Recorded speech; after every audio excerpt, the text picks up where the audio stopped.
বাংলাদেশের নির্ভরযোগ্য top order batter Najmul Hossain Shanto এবং পাকিস্তানের মিডল অর্ডারের অন্যতম ভরসা সালমান আলী আগা দুজনেই দলের অত্যন্ত গুরুত্বপূর্ণ খেলোয়াড় এবং প্রয়োজনের সময় দলের হাল ধরতে ও ম্যাচ জেতাতে সক্ষম। ক্যাপ্টেন হিসেবেও তারা হরহামেশাই বিবেচিত হন। আজকে আমরা বাংলাদেশ ও পাকিস্তানের এই দুই প্রতিভাবান ব্যাটসম্যানের পরিসংখ্যানের তুলনা করব। পরিসংখ্যানের ভিত্তিতে কে এগিয়ে আছেন, তো চলুন দেখে নেওয়া যাক তাদের পরিসংখ্যান। তো প্রথমেই আসি টি-20 ক্রিকেটে। নাজমুল হোসেন শান্ত মোট ৪৮টি ইনিংস খেলেছেন এবং সালমান আলী আগা মোট ৪৭টি ইনিংস খেলেছেন। শান্ত মোট ৯৮৭ রান করেছেন এবং সালমান মোট ৯১৬ রান করেছেন। শান্তর সর্বোচ্চ স্কোর ৭১, যেখানে সালমানের সর্বোচ্চ স্কোর ৭৬। শান্তর ব্যাটিং গড় ২২.৯৫ আর সালমানের ২৩.৪৯। স্ট্রাইক রেটের দিক থেকে সালমান কিছুটা এগিয়ে, তার স্ট্রাইক রেট ১২৩.৪৫, অন্যদিকে শান্তর ১০৯.০৬। এই ফরম্যাটে শান্ত ৪টি হাফ সেঞ্চুরি পেলেও কোনো সেঞ্চুরি পাননি এবং সালমানও কোনো সেঞ্চুরি পাননি, তবে তিনি ৬টি হাফ সেঞ্চুরি পেয়েছেন। এবার আসা যাক ওডিআই ফরম্যাটে। ওডিআই ফরম্যাটে নাজমুল হোসেন শান্ত মোট ৫৭টি ইনিংস খেলেছেন এবং সালমান আলী আগা মোট ৩৯টি ইনিংস খেলেছেন।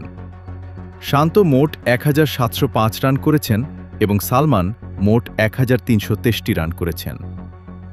শান্তর সর্বোচ্চ স্কোর অপরাজিত ১২২ এবং সালমানের সর্বোচ্চ স্কোর ১৩৪। ব্যাটিং গড়ের ক্ষেত্রে শান্তর গড় ৩১.৫৭ আর সালমানের ৪৩.৯৭।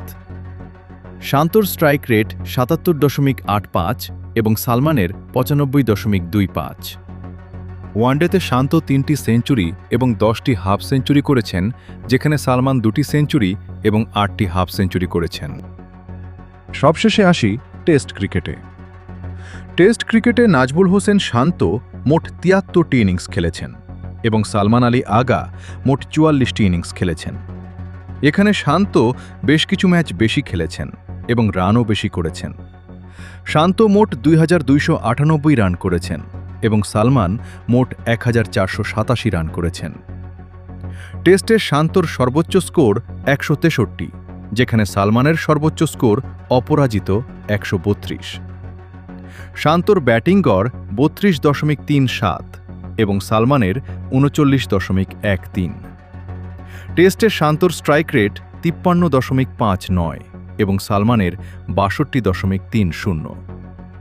এই ফরম্যাটে শান্ত ৮টি সেঞ্চুরি এবং 5টি হাফ সেঞ্চুরি পেয়েছেন, কিন্তু সালমান 3টি সেঞ্চুরি এবং 10টি হাফ সেঞ্চুরি পেয়েছেন। বন্ধুরা, আপনাদের মতে এই দুজনের মধ্যে কে বেশি ভয়ঙ্কর ব্যাটসম্যান? কমেন্ট করে অবশ্যই জানাবেন।